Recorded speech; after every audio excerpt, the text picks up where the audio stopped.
and welcome back to the Hybrid Squad. We're doing it old school today. We are doing a pod without seeing our faces, which will probably be a joy for a lot of people. Anyway, today joining me on this very hot July day is my sister from La La Land. All right, Soph? I'm very well, thank you, Amanda. I'm wondering if we're hotter than you today. It's about nearly 29 degrees here. I don't think anything ever gets hotter than California, and I'm not talking about the weather. You haven't seen what I've seen recently to say that. Anyway, and our bruv Sophie's back. Kev, how you doing? I am fantastic. How are you, ladies? Super Kev, Super Kevin Campbell. Yeah. Sophie, I love it, darling. I love you. Keep going, darling. Love you.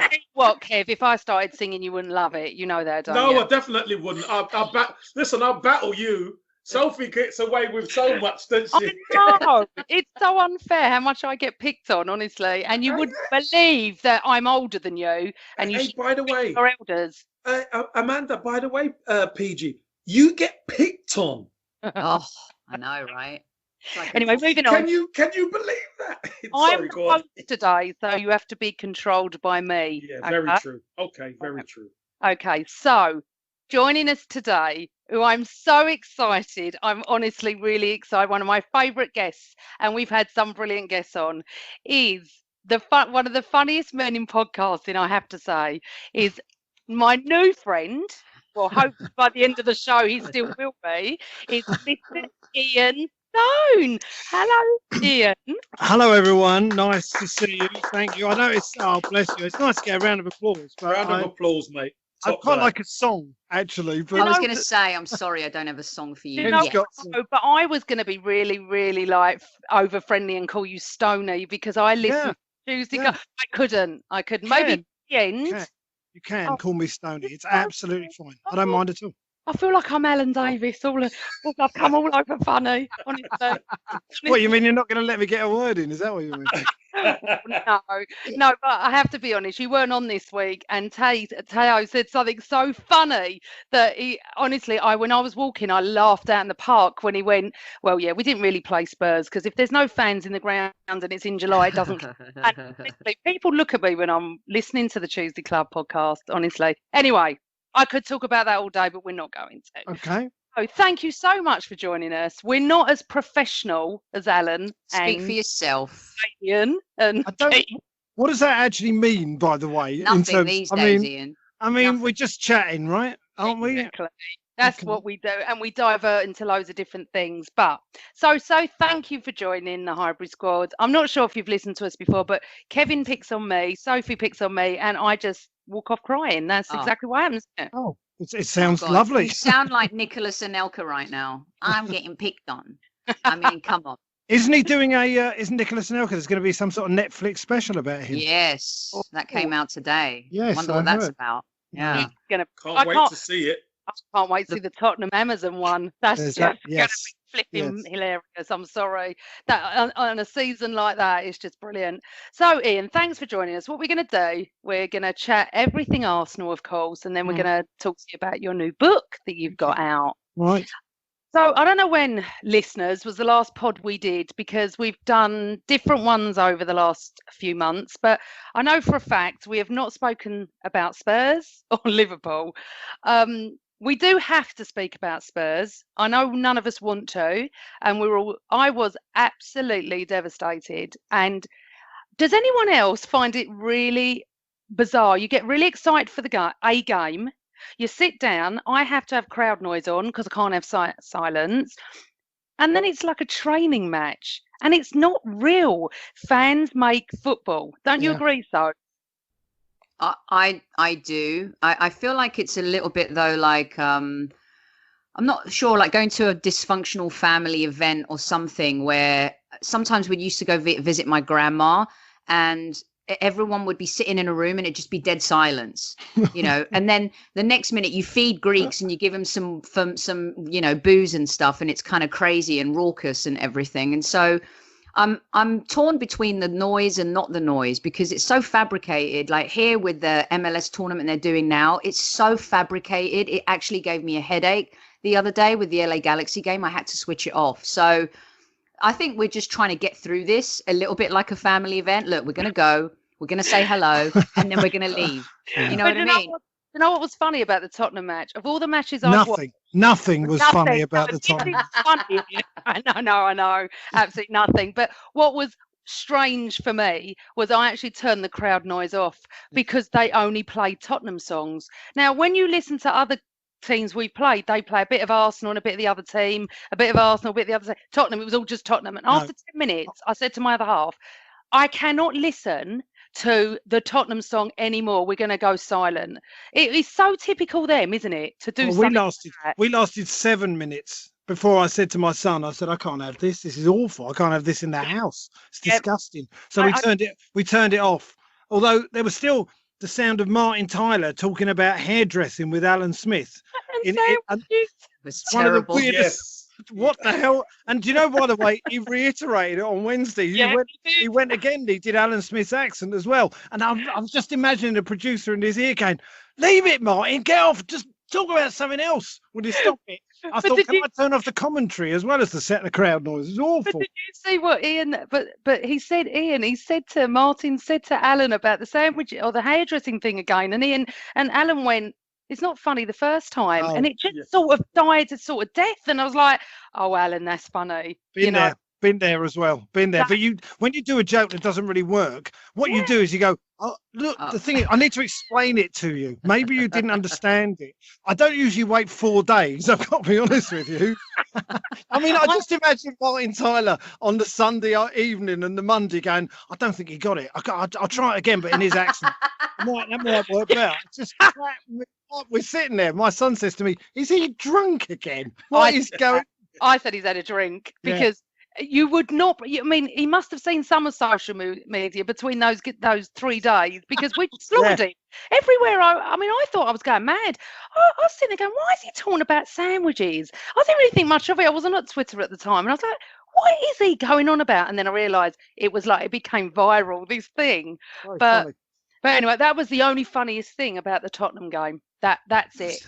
Kolasinac is not funny. Mustafi is not funny. Mustafi is funny to everyone else. How you look at it, yeah. He is. It's perspective. Mustafi and Louise and Kolasinac are not funny to us at all because we've seen too much of that nonsense. But for everyone else, I imagine it's hilarious. It's like Arsenal fan TV, right?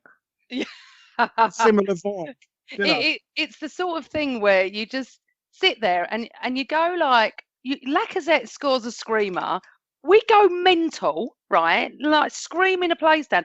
I haven't even had time to sit down, and Kolasinac does that, and it just takes the whole thing out of the game, doesn't it? It just, like, and even Lacazette at the end when he was interviewed, the guy said to him, "You scored a wonderful goal." He said, "It means nothing. We lost," which is very true. No player trusted him after that. Tierney didn't want to pass to him. And KC, as a player, when you're on the pitch and someone does that, it just feels like with certain players in it, and because I try to observe what happens after, like with the trust of the other players, Tierney literally did not want to pass to Kolasinac for 20, 30 minutes after that. And as a player, especially, like when your forward scores a cracker like that, KC, and then a defender makes a mistake, I think the air went out of the team. Like mentally, we're not talented enough mentally yet to recover from something like that yet.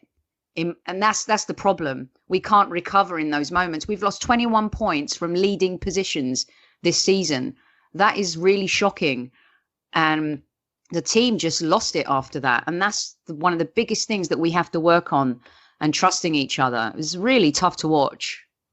So I think what tends to happen is we all know when you score, you say for the next 5 minutes, let's keep it tight. That's what you're supposed to be going around saying, especially a derby. You score a cracker, you get your nose in front. If we're honest, Spurs were on the ropes. They were absolutely crapping themselves. Yep. And then what do? We go and shoot ourselves in the foot. Yeah, but Kev, no one surprised, right? No one. No, but Ian, here's the thing though, mate. Here's the thing. And here's the thing that I'm sure all Gooners couldn't believe, whether you played football or not, you just couldn't believe. Kolasinac was under really no pressure. Yep. You could see where Son was, and you see where Louise was. Now, schoolboys would play it on the left-hand side of Louise. Yeah. Because he's away from the forward. Yeah. That's what you do. But to actually play it to the space in between him and Son for the goal, I mean, after the joy of going ahead and obviously watching Son go through and finish it pretty well, but you know, it was a great through ball by Kolasinac. It was. No one's going to trust him. No. Sophie, nobody's going to trust Kolasinac, because if he's going to do that under no pressure, what's he going to do when he's pressured? So, you know, it kind of, everyone started going on the back foot then, and then they started coming into the game, and it was just mayhem after that. Let's be honest. Can I just jump in here? What I find interesting about all this is the incredulity in all your voices. I can't. You're bloody right, Ian. It is incredulity. You know what I mean? What happened? Sad. I mean, have we learned nothing? I mean, you must have seen Arsenal play in the last couple of years. Can I just say that our back three was Kolasinac, Louise, and Mustafi? Oh my God! Can we just get that in our heads? It sounds like a terrible law firm, to be honest. It's criminal, is what it is. It is criminal. And you know, one of them's going to have a mistake. I mean, the amazing thing about Wednesday is that we didn't have too many balls ups. You know, we had one and we got away with that, but it's always going to happen. And Mikel Arteta knows that. And that's why he's, at the end of Wednesday, stood up and went, I need money to replace the team. And he didn't name them, but we all know who. Well, it's interesting, jumping forward to Liverpool. I was literally watching behind the sofa. I've got so many Scouse friends anyway, and I'd actually said months and months ago, if you get to the Invincible day and you come to the Emirates, we will beat you. Said, No. Yeah. I did say that, but I didn't know they'd have won it by then. We wouldn't have won, Kev, if they hadn't won the league by then. That's for sure. But how do you know? Because no way would this. No.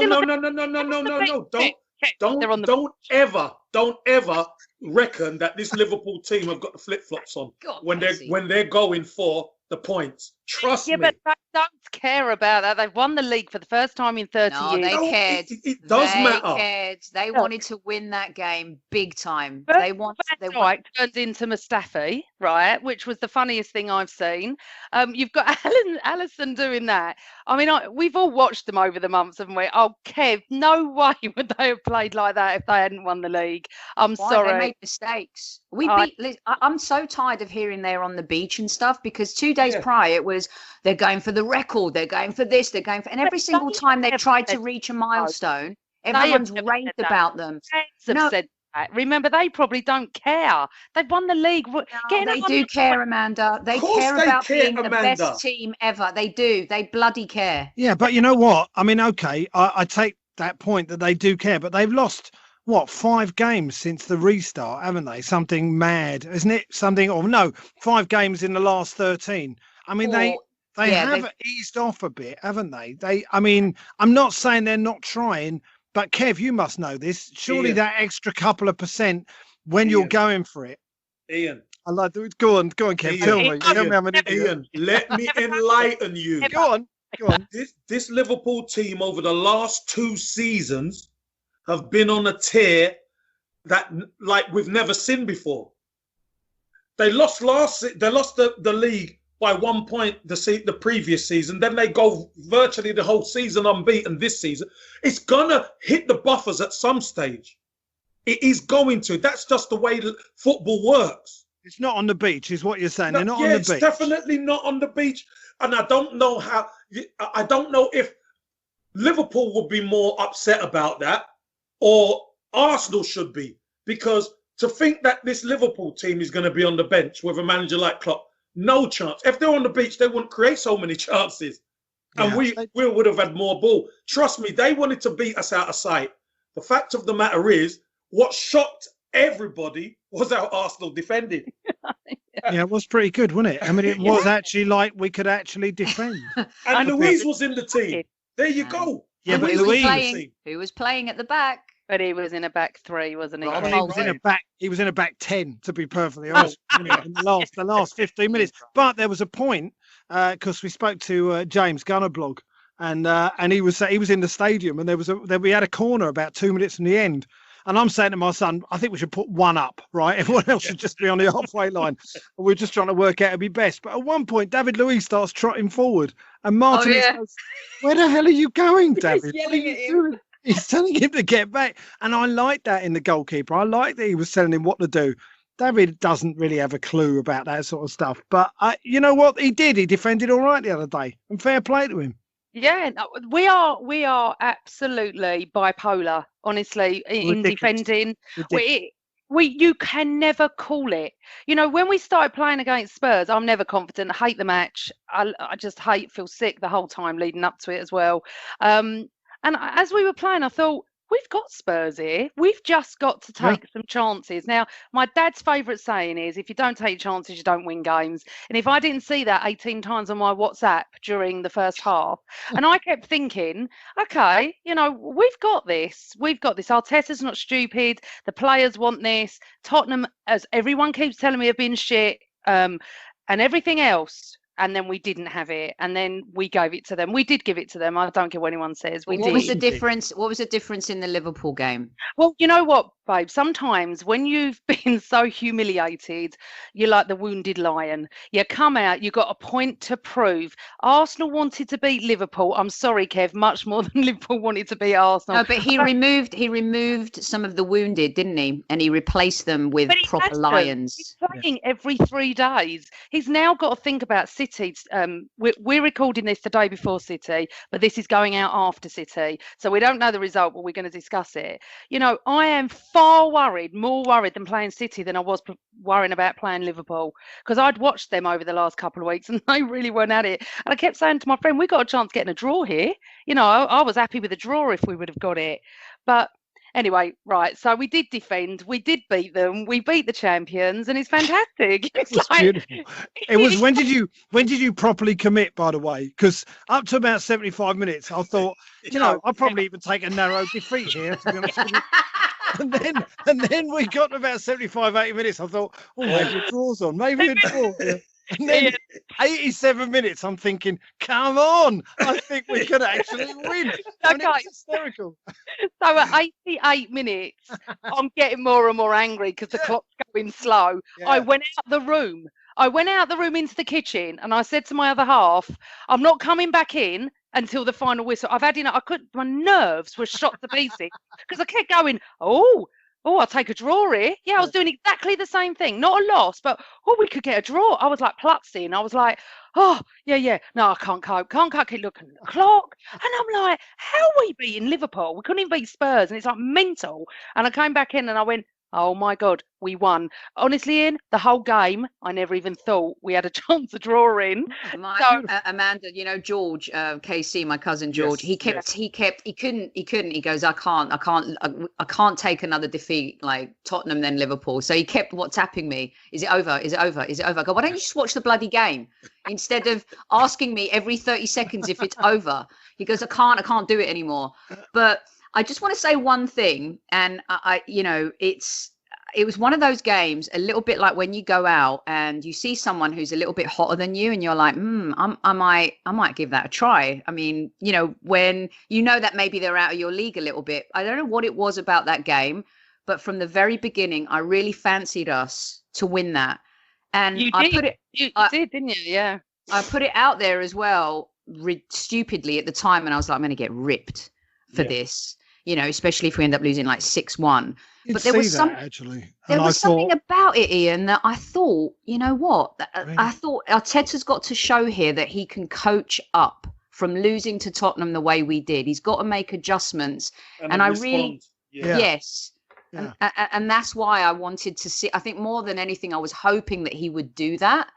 But there was something about it that I thought we would bounce back. I saw that tweet and I thought, you're deluded. Yeah, no, I actually responded with crazy biatch, didn't I? Yeah. When someone said something to me, I went, she's just a crazy biatch. Well, yeah, fair play. No, fair play. Do you think we'll beat City, by the way? No. 2017, let's do a repeat. Right, Casey? I think 2017 all we've over got a again. chance. No, I'm telling you. How? I think I look at you know the first game back after the restart. Delusional. Oh yeah. No, would you just listen for a second, please? The first game back after the restart, and until David Luiz made that cock up, there was not much in it. We'd had a couple of breaks, but we never hurt them. And City weren't firing in all cylinders. We actually handed them the initiative, and that's what killed us in the end. Yeah, they're a great side, and then they start picking you apart. But do you know what? In that first half, I think it was at 44 minutes or whatever, I thought to myself, do you know what? Arsenal are doing all right here. They are nullifying them in midfield and attack. City are gonna create chances no matter what against anybody. But we were doing all right. Now, obviously, we're a lot further on into the restart now. The players have beaten Liverpool. The players are fit now. We can give them a game. I'm telling you, we can. Kev, it's the hope that kills you. I'm sorry. I'm sorry. Hey, Kevin De Bruyne. Amanda, I'm sorry. Amanda, can Arsenal beat City? Of course they can. Of course they can. Of course they can. Who, But are Arsenal the favourites? No, they're not. I'm not saying Arsenal are the favourites, but I'm just talking up Arsenal. Yeah. That Arsenal can get a result. Yeah, we need a little slice of luck or two slices of luck. But can we beat them? Of course we can beat them. This is exactly what people were saying, Amanda, in 2017. No one gave us a chance going into the semi-final. And then the final, especially when Per and young Rob put on the masterclass of a defensive performance, which is why Rob Holding has to play this weekend. Okay, I don't want to hear anything about it. He's got to start. This kid is ready to prove himself. Like he keeps getting overlooked. Yes, he's had injuries and stuff like that. But I see this as a little bit like when I'm flying. If the plane makes it through the first 20 minutes, we're good to go, right? If we don't concede within the first... I'm not sure I get on the plane in that. No, would I. If that's the odds, I think, you know what? Or maybe I'll leave it. I'll have a staycation. We'll do a bird camp. But if we don't concede early, I think our confidence will grow. That's the ticket to staying in this game, is don't concede early. Okay, Otherwise... this is interesting because people will be listening to this after the game. Okay, so I think we're going to get stuffed. Soph, what do you think? Go on, do a prediction. I think that we are going to be... I think Arteta has learned. Super Kev is right from that very first game back against City. The worst game we could have had coming back from the COVID break and everything. What's your prediction? I think we're going to win in extra time. Okay. Kev? Arsenal win. I'm positive on it. Okay. And Ian? I can't see any way that we can beat them. You never know.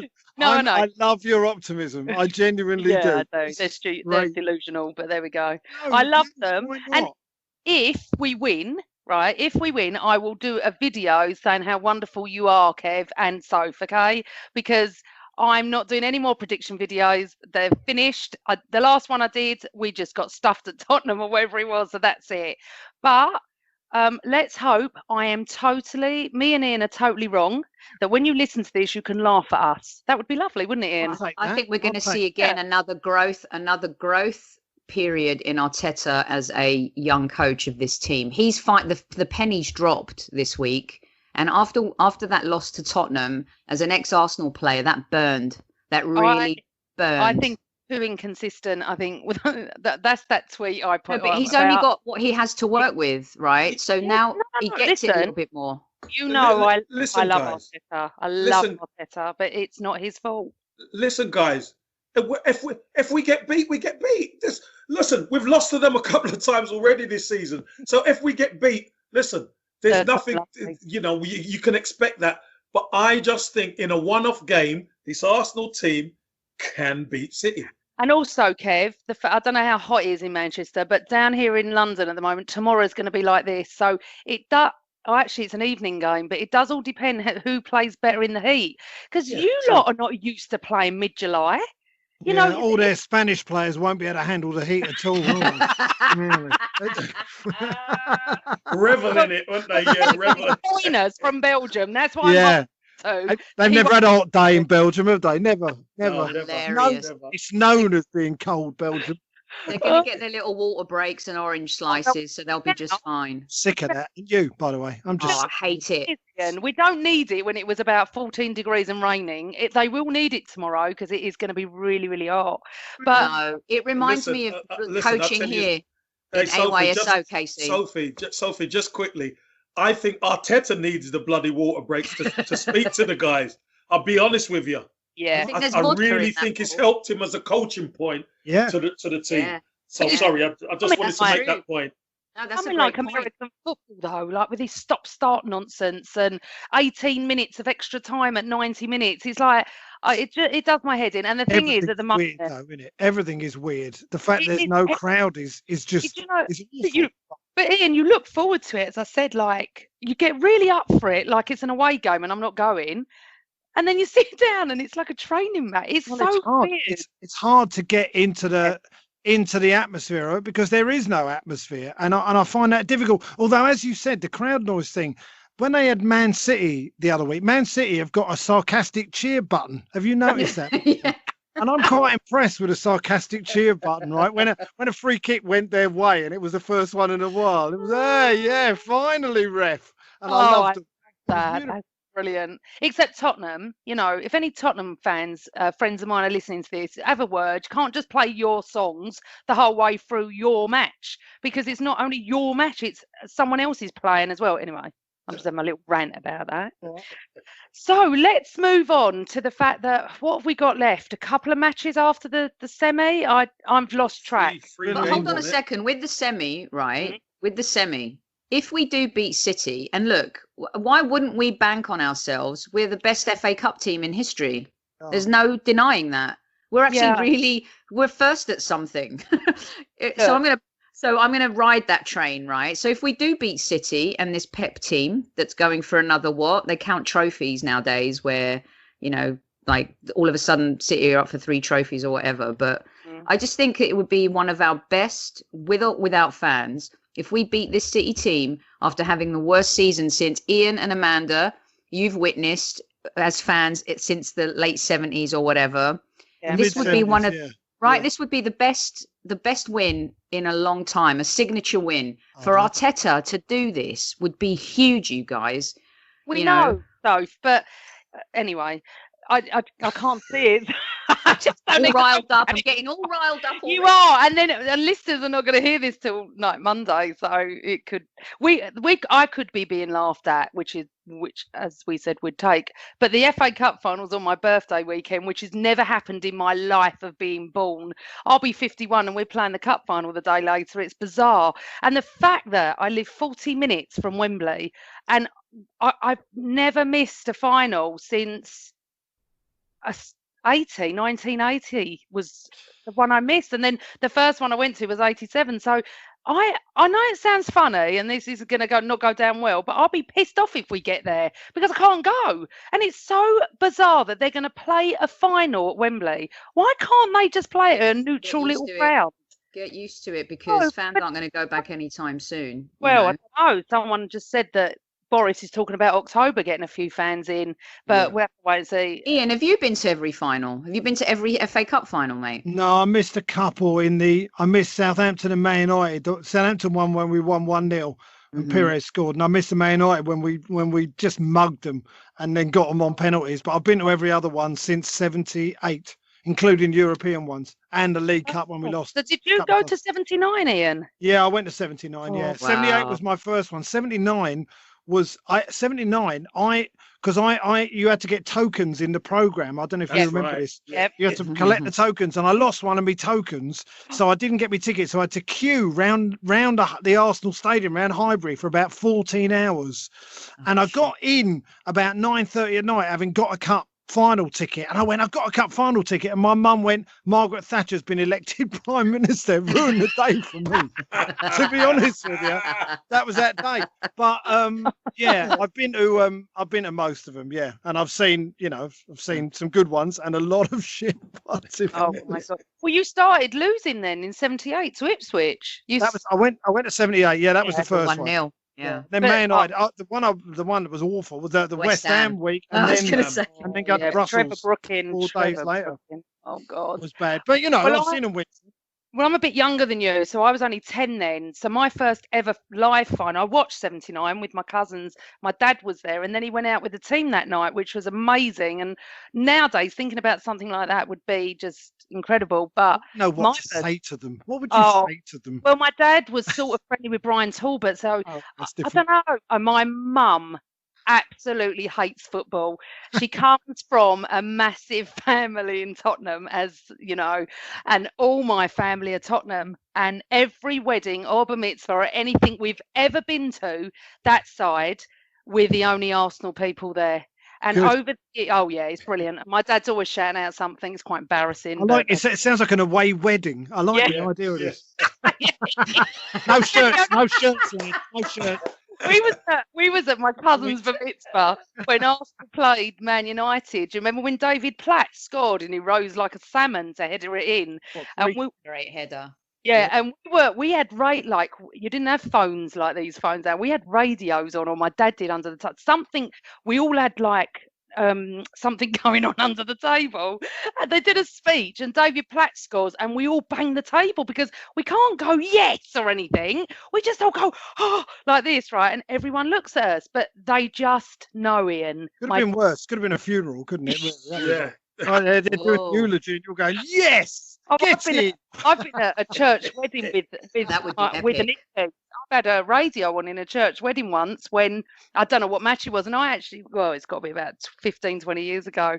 And when they walked down the aisle, we scored, and I had to sit down because I couldn't cope. I can't remember what match it was, but look, you know what happens when the fixtures come out. The first thing I do is look to see what bar mitzvahs or weddings are coming out, anything like that, and I go, oh shit, I hope it's moved to a Monday night because it's just. For the wedding. No, oh no, having a Monday night wedding. I'm surprised. I'm sure they'll understand. Not. You know, my family, real quick, Amanda, because that's so funny. Not expecting at all, right? Euro 2004, my cousin's getting married, and everyone's like, oh, "That's the day of the final," and we're like, "We don't have to worry about it. It's Greece aren't going to get anywhere, are they? We don't have to worry." At that point, we're like, England aren't going to get to the final, so we really don't have to worry. And whoopsie daisy, I think most of us were in the car park in my, like buried into my uncle's like little, RV that he used to take on the road and stuff like that. And the rest is history. But it's really funny when stuff like that happens at family events. Back in the day, 78 World Cup, I remember being in a car park in one of those VWs, like my uncle's that had a little sink in it at the time. It had a sink in it. So you thought, oh my God, he's going places. He's got a sink in his bloody VW. I mean, yeah. But anyway, no one has ever said he's got a sink. He's going places. That's a great. I'm going to try and get that sentence. Get that in. Get that in, Ian. Totally yours, Ian. Totally yours. It's brilliant though, because when I was getting married, or my ex, when we went to look at a hall, it was in November. So me and my dad are standing there, went, oh. Okay, what date? He said to the man, we need this date. He went, why? He said, because it's international weekend, otherwise there's a risk that Arsenal will be playing. Outstanding. He looked at us like, my mum just gives up. Well, she's been a football widower for 60 odd years. Yeah, of course she does. She's like, she doesn't talk to my dad if we lose. She'll talk to me. I went to the Champions League final against Barcelona on my son's birthday, my son Elliot, who's not into football at all. And it was his, 7th birthday or something like that, 8th birthday. And I said to him, look, you're going to have lots of birthdays. This could probably be the only Champions League final we ever get to. I was hoping that wasn't the case, but it turned out that way. And he understood. He understood. Yep. He did. I mean, we had him adopted shortly after, but he's apparently he's fine. But you know what? Unless you're into football, unless you are passionately into it, you don't get it. So most of my girlfriends are not into football. Some are Spurs fans, but they're not really into they're it. Not into football, then, are they? Yeah, exactly. And boom, Kev, boom. Boom, boom. I don't think I've got any friends that are in like Arsenal fans, as in with certain crowds, and they'll go, fancy coming out Thursday night? And I go, can we make it Friday? make it Friday. I'm like, Friday's a much better night to go out. They go, why? Who you playing? They just know. And I think unless you're in that sort of world, it doesn't make sense. You know, I've refused jobs before because you've had to work on a Saturday. I'm not going to work on a Saturday. It's just not going to happen. But anyway, enough about all that. We could talk about nonsense all day long. We could talk about your Saturday jobs all day long. Because I was at Highbury, so I never got a job on a Saturday. But Ian, let's talk about you. So tell us, how did you start supporting Arsenal? 7 years old, I think. My dad took me to Highbury, and it was a night game, actually. I remember coming up the steps into the ground, and the lights and the red shirts, they just come out, and I was just captivated that moment. I mean, he actually took me to West Ham first for a daytime game when I was about 5. And I remember sitting on the touchline, and Bobby Moore ran over and took the ball from just next to me and took a throw. And I thought, wow, well, he had great legs, actually, is what I thought. He had really, you know, those little tight 60s shorts, remember? And then I went to Arsenal, and the red shirts and the floodlights and the green grass, and I was just gone. I mean, I was captivated from that moment. So, at Highbury, where did you sit? What stand were you? Oh no, we stood up. We stood up in the North Bank. So you were North Point, but yeah. I was actually in the schoolboys first. In the schoolboys, which was down in front of the West Stand, yeah. And then when you're about, I don't know, 9. What would happen is for about 10 minutes before the end, they'd open the gate into the North Bank, and we'd go through the gate into the North Bank. And then at some point we went, okay, I'm grown up enough to stand in the North Bank now. And we moved in there, and we used to stand behind the goal. And that was our spot for the rest of the time I was at Highbury, until the last 7 or 8 years when I got a seat in basically just behind where I used to stand in the schoolboys. Right, so you was in the West. Yeah. And then we get into the 80s, and we have Terry Neal and Don Howe. And do you remember, because obviously you're a tiny little bit older than me, do you remember the slow hand clap? The slow hand? Not particularly, actually. You don't remember that? So when we were rubbish, because we were rubbish at those times, weren't we? Where we just slow hand clap during a game at different parts. Did you hear it, Kev? Yeah. I used to come up. Obviously, I wasn't full time then. I was a schoolboy, and we used to come up and watch the games. And I remember the slow hand claps like it was yesterday. Yeah. There was like 20,000 in the stadium. Yep. Yeah. And there weren't much happening on the pitch. No. And it was terrible. It really was. So I used to sit on my seat in the East Stand upper and put my legs over and just sit and be bored and slow hand clap. And it was like, that's why when we had Wenger football and the kids came through then and watched football, and they didn't know they were born because that's all they knew. Yeah. And then obviously through the 80s, as you said, we had West Ham, then Brussels. I remember going to school thinking, well, it's all right, we lost to West Ham, we'll beat, I can't remember the team. Valencia. My dad went, I wasn't old enough to go. I was thinking, all right, well, we didn't beat West Ham. Didn't really know any West Ham fans at that time.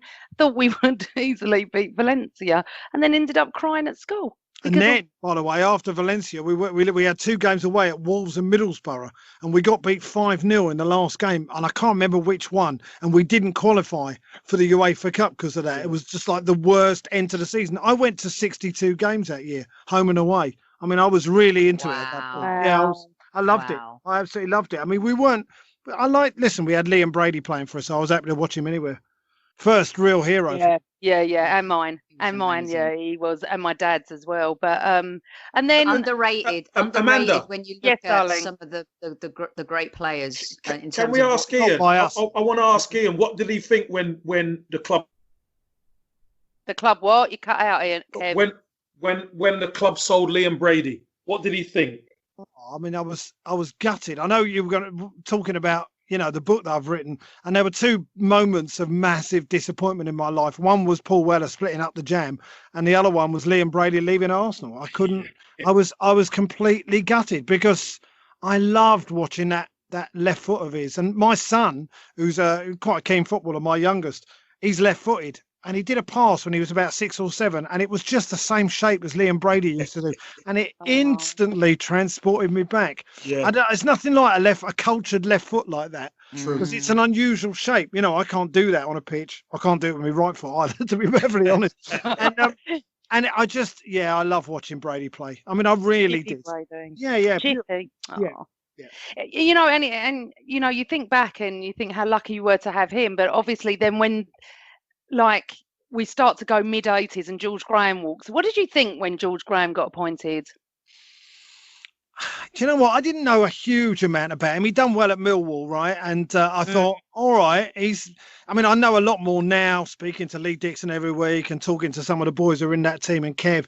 I wasn't sure. But then what he started to do was bring in some of the kids through. And suddenly you thought, that's, I don't know, as a fan, obviously it's great. You spend 50 million quid on a superstar player. But when you get a homegrown kid like Rocky or, you know, Paul Davis and players, and you think, oh man, this is what you want to see. And I love that he was doing that. I genuinely did. And it was a thrill, really. I love that team. Yeah. We love you, Kev. No, listen, you used to give me plenty of stick, you, Amanda, from the top stand.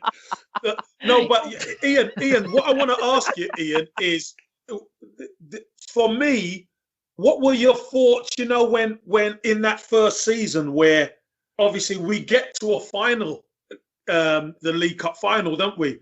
And the trilogy against Spurs, because everybody seems to know where they are. I know we'll get onto other things a bit further down.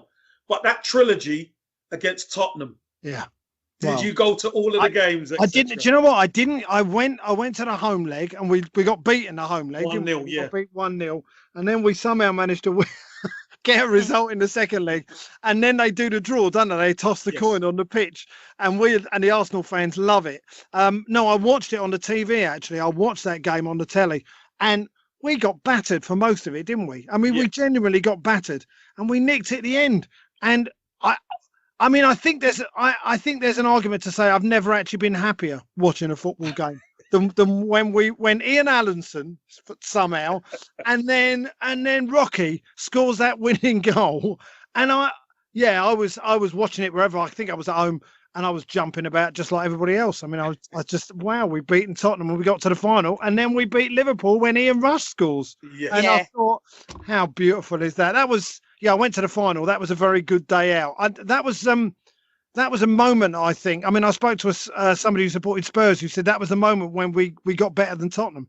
That moment, because they had quite a good team in the early 80s, Tottenham. They did. And what have you. And that semi-final when we beat them, that was the time when we sort of went, no, London is red. And sort of has been ever since until the last couple of seasons. And will be again very soon. But it was interesting, wasn't it? Because it's our era, and obviously Kev being on the pod, we just chat so much about then that I feel quite bad for the people that are young enough only for the Wenger era, because all the of us suffering that they've had. The Wenger. No, I mean they don't know suffering like we had, and then they don't. Then George Graham walks in, and like you, Ian, I didn't know much about him because I got asked this on a pod once. What did you think when George Graham got signed? To be fair, I was only 17, so I was like, didn't know who he was. I was like, when you grow up and you become a football fan, you just go with it, whether they're rubbish or good. You just go with it, don't you? So I didn't know any good. You know, I wasn't old enough really to enjoy 1979. As I said, mid-80s was for me. So my first ever live final was Liverpool. I had an amazing seat. I was on the steps as they walked up. So I don't know how we got these tickets. But so for me, and then the year later, we go and stuff it up by Gus Caesar to Luton. Poor Gus. Here she goes. Here she goes again. I can't mention Gus Caesar. I'm not allowed to mention. My dad goes mental if I even say his name. Put a dollar in the jar. Put a dollar in the jar. Gus Caesar was one of them. The other one was Nelson Vivas at Leeds. I mean, that one gets me going every bleeding time. When when Jimmy Floyd Hasselbaink, we let Jimmy Floyd Hasselbaink go at the back post. So we all have our moments, but Gus Caesar in that final, that was pretty bad. That was bad. That was for me the pinnacle of ridiculous. And then so we were expected to go and beat Luton, and then next year obviously Anfield 89, which I'm not even going to mention. But Ian, please mention it. Ian, where were you? Where were you, Ian? I was at my friend's. I was watching it at a friend's house. I couldn't get a ticket, so I watched it at a friend's house. And when Michael Thomas scored the goal, because I got to be honest, I didn't think we had much of a chance. I thought we'd blown it against Wimbledon and what was it? Derby. I can't remember. Derby, you know, the week before. I really thought we'd blown it because that whole season we should have won the title, and then we blew it. And then so I didn't have that much in the way of expectations. But as it went on, there was something about the atmosphere of that game. I don't know. I haven't watched. It was quite a sort of warm, sticky night, wasn't it? And and when it happened, when Michael Thomas, well, first of all, when he missed that chance, when he missed basically the same chance with about 10 minutes to go, and we thought, oh no, he's blown it. And then he gets it again and he scores. And I was sort of jumping around the living room in the same shape as Michael Thomas. I was sort of on my head. I mean, and my mate is sitting there, who was a Chelsea fan, just laughing at me, just because he just thought how brilliant football is. You know what I mean? Yeah, one of the finest nights of my life. And Kev, we've talked about this plenty of times. I've never seen anything like it, and for quite a while afterwards, all my credit cards and debit cards, my PIN number was 26/5/1989, right? Just to you know, just to because I like that date. Yeah, it was the craziest thing I've ever seen, possibly in sport, to be honest with you. 9-month season goes down to the last minute. It's never happened again. Top 2 as well, isn't it, Ian? Beautiful, absolutely beautiful. And they were a very good team, that Liverpool team. Really, really good. But, you know, we did what we had to do. I mean, the party must have been something, Kev. It was something and a half. Listen, I remember, I was saying to the girls before that, I remember we obviously, we left Anfield. Do you know what? The Liverpool staff were fantastic. They brought their champagne in. Yeah, I heard this. Ronnie Moran and all that. They came in and, you know, had a drink and said, you know, anybody who comes there and wins 2-0 deserves it, etc. So, but the funny part was when you leave Anfield, you're going down the East Lancs Road. There was a massive Everton pub on the corner. So you know, you're driving out of Anfield, and obviously the Reds are crying. Then you get onto the East Lancs, and there's a massive conga. Everton conga going down the East Lancs, going to this pub. It was unbelievable. Honestly, we really. You know what, Kev? It was interesting actually, because I still am finding out little stories about what happened to me on that in '89. So my dad. No, Ian, I wasn't. When we were coming back, apparently we stopped at a service station, and apparently Arsenal fans were doing the conga, and my dad only mentioned it to me last week or the week before, and I went, oh, I don't remember that, and he went, they were doing the conga around the service station, man. Don't you remember? And I went, absolutely not. I've got snippets of after the game. I can remember everything before it, but I can't remember coming. I saw the coach. You were in shock. Do you think the shock thing you're talking about, Kev? When Michael Thomas scored the winning goal, I don't think I've ever heard a noise like that of football. I mean, you tell me if you disagree with this, but there was a moment of, bloody hell, what the hell have we just witnessed here? And then the sound of the Arsenal guys, the Arsenal fans going nuts. I just think there was a pause for about half a second while everyone just took it in. Breath, isn't it? Yeah, gasp, intake of breath, yeah. Because you don't see stuff like that very often, or hardly ever, and I love that moment, of course. I remember him messing up, and I had a word with him about that. I said, could you have not scored the first chance? I said, I was nearly on my way home, and when he scored, where we were, I don't remember my feet touching the ground. Oh, of course. It went mental, and I can only, that noise you're experiencing, and I can still see it in my vision, you know, like my memory. As I said, I don't remember much after.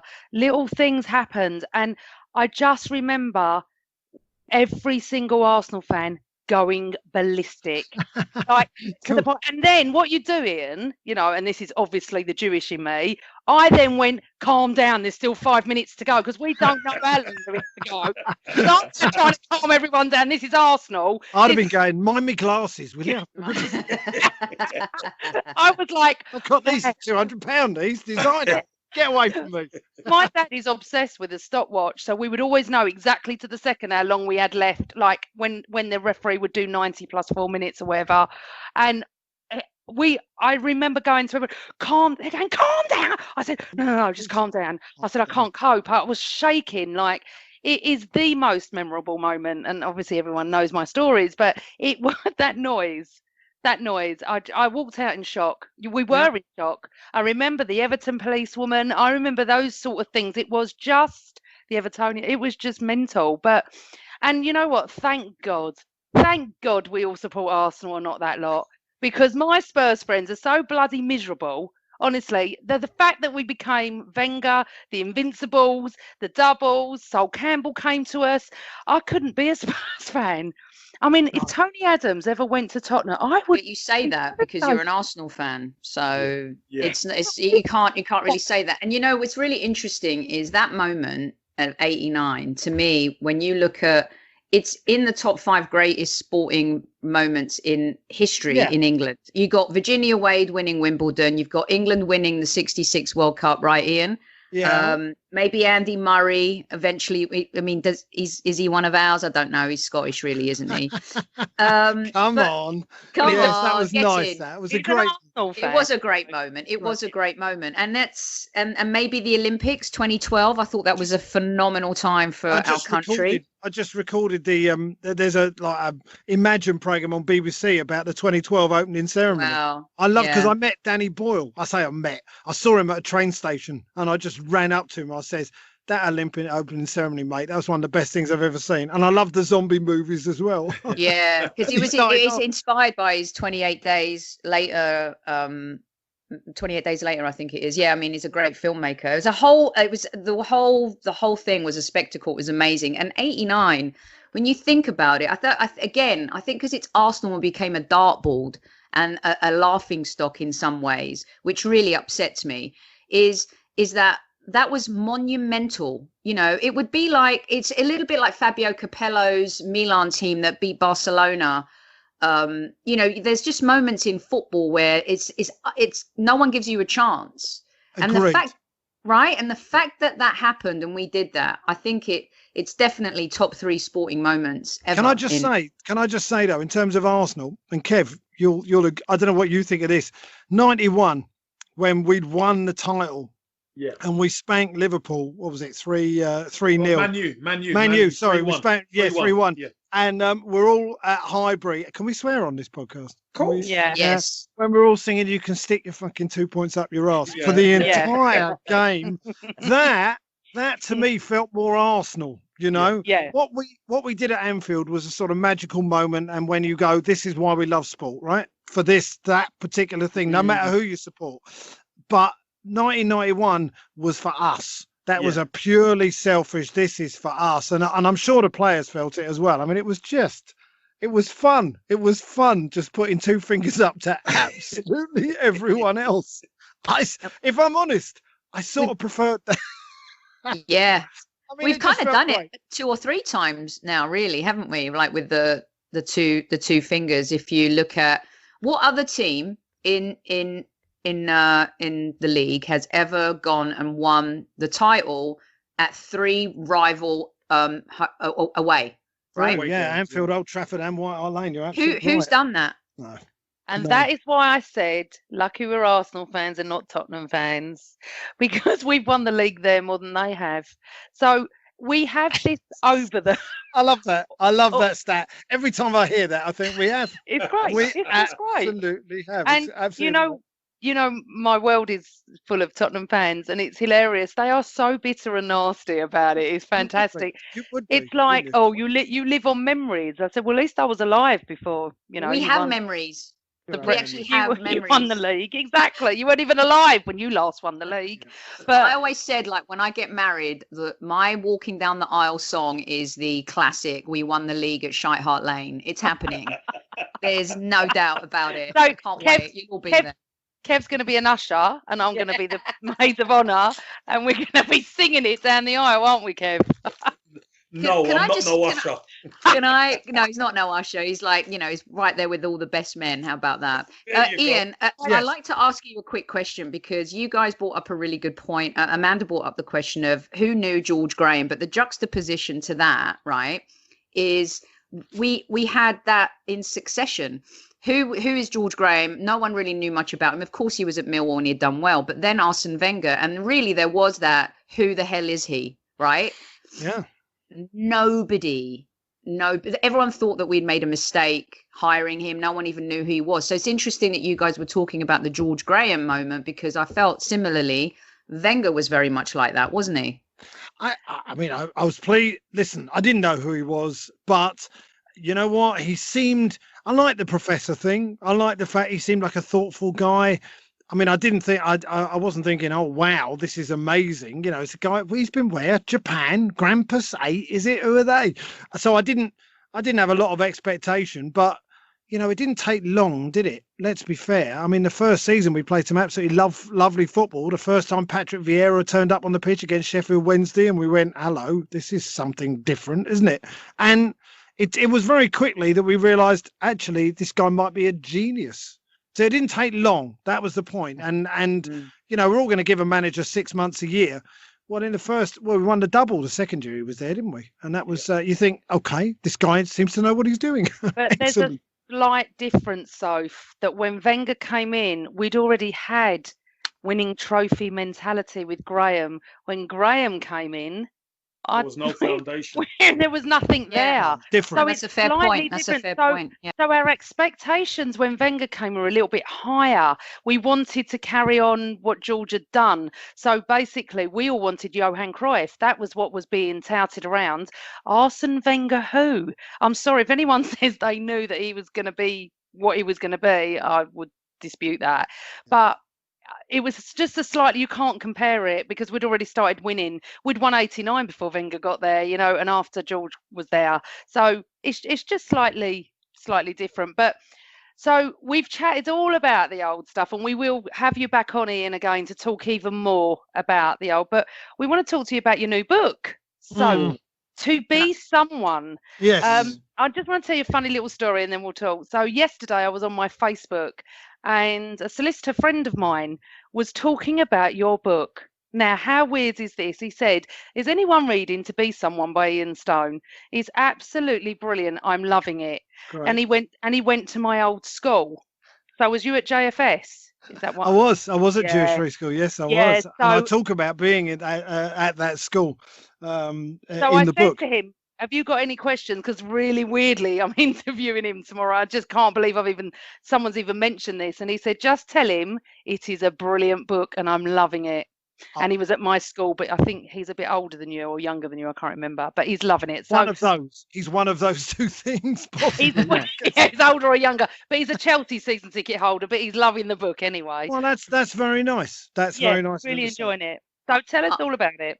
It's all right. It's I mean, it's called To Be Someone. It's part social history, part autobiography, and part love letter, if you like, to Paul Weller and the Jam, who I grew up with and loved from the first moment I heard them. You know, it was one of those. I was in my bedroom when I was about 14 years old, and John Peel used to play all this sort of new wave stuff, as he called it back then. And he went, "This one's In the City" by the Jam, and it just blew my head off. I mean, I never heard anything like it. You know, music is so sort of, when you hear a bit of music that you love, especially when you're like 13, 14, 15, around that age, it was a huge moment for me. And I just followed them. After that, I had two great passions in life at that time. Arsenal was one and the Jam were the other. And I followed them both all around the country. And it was tremendous fun. And I love that you wrote this. So my brother-in-law, he's obsessed with Paul Weller, and I told him that I was talking to you today, and he's a Tottenham fan, but he loves you regardless. And he was saying that, because I was telling him that, you know, I just texted him and he said the two worst moments in his life was like when the Jam broke up and Arsenal sold Liam Brady. And then he said, you know, me too. He said, when they split in 82, I felt so lost. I also then broke up with my girlfriend. It was completely insane. I was totally fucked. And it's the thing I was gutted when he broke up with his girlfriend. I was really upset. But the style of him, he was more than just a musician, and the style of I think. Would you say that they were the first kind of real stylish? I mean, there was a lot of the mod stuff and, you know, the mopeds and all of that, but there was something about him that was an enigma almost. Well, look, I mean, here's the thing, right? I had to interview him the other day. I spoke to him the other day for a sort of style website called Mr. Porter, and we did an interview, and I was asking him about his different fashion choices over the last 5 decades. and some he preferred to others, you know. And we talked about the clothes, and he wasn't so keen on the Style Council clothes clobber as the same. We all felt the same way. But for the Jam, yeah, he was quite a stylish guy, obviously. But he said to me, he looked at the clothes that the Beatles were wearing, and he felt the same way about that. I don't think he was the first, but he obviously has a sense of style about him, and he still looks brilliant at 62 or whatever. And he elevated the fashion game, I think, a little bit. I love those black suits. Those black suits and those white shirts and those Jam shoes. That was a great look for me. And I always had a bit of the mod thing about me. So you know, I love the music, and he's got the mod thing going on, and he's singing songs about stuff that I hadn't heard artists sing about before. He's singing songs about urban deprivation and police brutality, right? You ain't getting that from, I don't know, Lieutenant Pigeon or whatever, you know. No, or Bardo. Or Bardo. So that stuff really spoke to me, right? It really, really did. But what people have said to me, and I really find this gratifying, they say, it doesn't have to be about the Jam. In the same way that Fever Pitch, you don't have to love Arsenal or football to read and enjoy Fever Pitch. People have said, they're not necessarily into the Jam, but they just know that music is such an important thing in so many people's lives, and it's about growing up and about being a teenager and how awkward I used to be with the opposite sex. Still am, actually, most of the time with the opposite sex. And you know, it's about that. It's about that coming of age from 14 to 19, and that's what I wanted to write about. And essentially, the idea behind it is Paul Weller taught me to be someone. Right. There's nothing. It's beautiful. That's so beautiful. There's nothing like a coming of age story. I love those movies as well. I could see this being turned into a film actually, because it has that essence and that heart of a coming of age story. And I wanted to ask you something on the Tom Cruise is Tom Cruise. I was going to play you. Very, very excited. But Casey and Amanda and I talk about this a lot lately, and it's very topical. One of the things I think that's interesting about your book, Ian, is that, you know, you talk about the social changes, and in that period, in that late 70s, England was going through a massive transition with the unions and with racism, and there was violence on the streets. And now we're fast forwarding here to 2020, and same. Right. And that's what I wanted to ask you, with everything going on in the world today and what you wrote about through your own coming of age eyes, you know, even back then, and your memory bank, nothing much has changed then, has it? Well, I think I'd like to think there's a bit less prejudice. I would like to think that, but I've spoken to Kev about the prejudice that he's faced and I've faced. I mean, I've got anti-Semitic stick when I've been on stage, but I remember in 1978 going on the Rock Against Racism march, first music thing that I ever went to.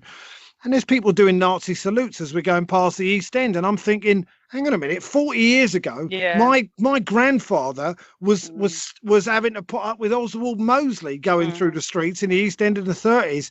I'm having to deal with the same shit in 1978. People are having to deal with the same shit now. So it doesn't go away, which I think, hopefully, when people read it, they'll find it relevant to today. And a number of people have said that to me. And I'm gratified that it has relevance, because it's, you know, I know it feels like a long time ago, and it was a long time ago. Anyway, anything pre-internet feels like 1,000 years ago. But I think I'd like to think it is still relevant, because you know what? There's still people growing up today. You know what I mean? So hopefully they get something out of it. I was going to ask you, and when you're on stage and stuff and you get anti-Semitism, how do you deal with it? Because when I've encountered it on social media, growing up, I never encountered anything. During my work life, going into London, I never encountered a thing. But social media, when I sort of came out and announced I was Jewish, because I used to watch a lot of anti-Semitic stuff go on, which I couldn't believe. I had a lot of people come at me for being Jewish. They didn't like the fact that I was Jewish, and then didn't like the fact that who I was. You know, and I've always said to them, don't like me for who I am, not for my religion. I totally get that, but not my religion. So how do you, because how I handle it, and this is what I tell Jewish people to do, just handle it with sarcasm. Just don't bait that, don't go for them, don't do anything like that. Just make them look small and stupid. But well, I mean, I know what you're saying. I mean, I'm assuming all of us have had stick, right? Sophie, I guess you've had it for being Greek. Kev, I know you've had it, right? Totally. Yeah. So we've all had stick from time to time. yeah, sarcasm is great, but sometimes sarcasm is not enough. I mean, I got some guy doing gas noises at me at a gig in Birmingham, and I jumped off the stage and dragged him out of the room. I wouldn't advise that, particularly as a course of action. And the weird thing was, when I jumped down and had a go at him, he suddenly appeared a lot bigger than when I was standing 5 foot above him. But I still did it anyway. What was beautiful about that, this is a club in Birmingham called the Glee Club, which I love. That was on the Thursday night. On the Saturday, when I went back, they introduced me with "Let's get ready to rumble," and they played the Rocky theme. And you try and deal with it with sarcasm. Sometimes it gets you. And in the book, there's quite a lot of passages about, like, when I was at the Jewish free school in the 70s, and the Holloway Boys School would come up to our school and do Nazi salutes outside the school gates every lunchtime. Yeah. I mean, I think in the end it was part of the curriculum. But what have we got today? I got maths, double anti-Semitism, and geography, and it was, of course it was shocking. But you don't get stuff like that quite so often. So I'd like to think things are maybe moving forward a little bit. But I don't want to. This was my story, and I didn't want to shy away from some of the more brutal aspects of growing up in the 70s. The violence, the anti-Semitism, the racism. But hopefully there's some funny stuff in there as well. So, Kev, do you know what's interesting, actually? I've never spoken to you about when you were growing up, what it was like with the racism. We've never covered that. I think we have, but we have on past. We have covered it, but football-wise, I'm talking about. No, it was brutal. Yeah, it was brutal, real brutal. I mean, you're talking 1970s and 80s. There, I'm coming from Brixton, and I'm finding myself. I'm traveling around London, on my own. You told me this story, Kev, when you were 10 years old and you were going training at Chelsea, and some cab driver just gives you stick. Well, I think it was I think I was about 11 at the time. Just gone to secondary school, 11, 12 years old, and come out of the train station, and I'm walking up to Chelsea, and the taxi driver like kind of pulls over, still rolling, the taxi's rolling, and winds the window down and just racially abuses me all the way up to the stadium. Oh my God. Wanker. Yeah, well, right? Of course, yeah. You little black this, well, I was quite big, so you black this, you black that, blah blah blah. But it was the norm. Yeah, this wasn't shocking like people are outraged now. This was the norm. Used to get it. That's when the stop and search and stuff like that was on. There's quite a bit going on about stop and search now. But do you remember the sus laws back in the day, Ian? The sus laws back in the day were in Brixton were brutal. Any time you got seen by the walking police or the Mariah vans or whatever, they'd stop you and they'd search you. They'll turn your pockets out and stuff like that. So it was serious. And then obviously I started getting into football a lot more. Obviously moving up the ladder, and you find yourself, you're traveling around on my own late at night. The amount of times I've been chased by police and all this kind of thing, it was madness. And getting racially abused by opposition players, parents. But that's what you had. I used it as fuel. I always used it as fuel for me, because I wanted to get out of Brixton, if I'm honest. Brixton's great and all that, but it's always an achievement if you can get out. I wanted to go on. I didn't want to be traveling in from Brixton to get to London Colney. I wanted to be living in Enfield and Adley Wood and Cockfosters. That's where I wanted to be, where it's 15 minutes down the road. But in order to do that, you have to do good. You have to be good. So, I just tried to use everything I had to use that negative and turn it into a positive. But I know what you're saying, Amanda, where you say you use fun, don't you? It's fun, and it's I get that for sexism. He's kind of belittling them. Yeah, definitely. But that don't always work. No, of course not. Ian quite rightly said, being on a stage. I'm not on a stage. It's very different. I probably would have reacted like that. I couldn't stand gas noises. It would just send me spiraling, and I totally understand that. But being on social media, Kev, you've seen the sexism and how I handle it, and yeah. they just literally shy away because they're so embarrassed that I've shown them up. Because that's what I teach a lot of the girls on there. Just show them up. That's it. With your knowledge, just let your knowledge speak. Yeah, no, don't. Just say I've got a fantastic meme. You know the one I'm talking about, so where and when they say go back to the kitchen, I say, why? Don't you know what to do with us in the bedroom? And they don't come back. They can't. They've nothing to come back with. And I think instead of rowing, which is what they want, right? They want to bait and bait and bait. I can't be doing with it. I'm 51 at the end of the month. Do you think I can even be arsed with these idiots? He doesn't bother me. Do you know what? It was really hard when I started working in the film industry back in 91 for 20th Century Fox, even in London. And the film industry then was very different to what it is now. And Ian, you probably know, a little bit like sports, Casey and Amanda, like very male dominated. Yeah. Very difficult to climb the ladder. And back then, I know it sounds weird, but when you did have a Greek name, it wasn't as easy. Things weren't as easy. Things were looked at a little bit differently. And then when you throw on top of that, then you're like, oh, I'm gay as well. It's like, wow, double whammy.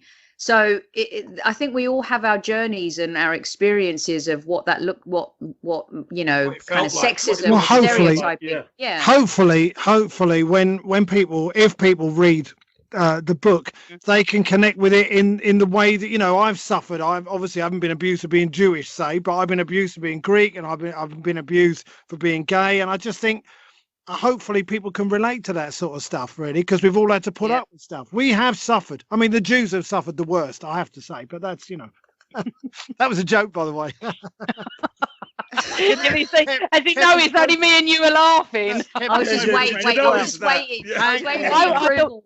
I think Kev was deep breathing then. Oh, listen, I've got the bag over my face. Wait a minute. Yeah, but anyway, no, that's the point, really. You try and you're telling your own story, whatever that story happens to be, and you hope that people can relate to it. You really do. The fact that Tottenham fans can relate to it is very gratifying to me, I must say. Do you know what's funny though, Ian? I was out with my son this morning, and he's 17 and he's very, liberal, and it's got to be right, and he's got a lovely heart and a lovely soul, and he's just a lovely boy. And he said to me, and I said, oh yeah, I am definitely an ist. He went, what, Mum? I went, I'm teamist. I hate Tottenham. I hate them with a passion. So I'm teamist. He went, oh, you're ridiculous. He's a good boy. He's a good boy. By the way, I have to say, I've got to get to the vet for 5 o'clock because I have to pick up some insulin for my dog. No. That's not a joke, by the way. I have to go. It isn't a joke, and I know that's real. But what breed is your dog, Ian? He's a spaniel. He's a spaniel, and he's getting on a bit, and he's a slightly diabetic dog. So we have to, honestly, it's ridiculous the things you have to do. But anyway, I've got to go and pick up some insulin from the vet in a short while. So we'll have to get you on again. We'll have to get you on again sometime, Ian. Well, it's been lovely to chat, guys. It really has. Really nice talking to you, Ian. As always. There's a part 2 in here. There's a part 2 in here. Definitely, part 2, definitely. But no, we could talk to you for ages. I didn't take any notice of the time, so I do apologise. It's way over an hour. So as I said, everyone, you're going to be listening to this on Monday or Tuesday onwards. And hopefully Wembley. Yeah. Arsenal. Where we're going to Wembley. We're not, but they are going. Yes. Yeah, we're not going to Wembley. Preparing for Ian and Amanda's kind of apology to me and Casey. Yeah. Waiting. We'll have a little competition. Who suffered more? It's like suffering top trumps is what we're doing.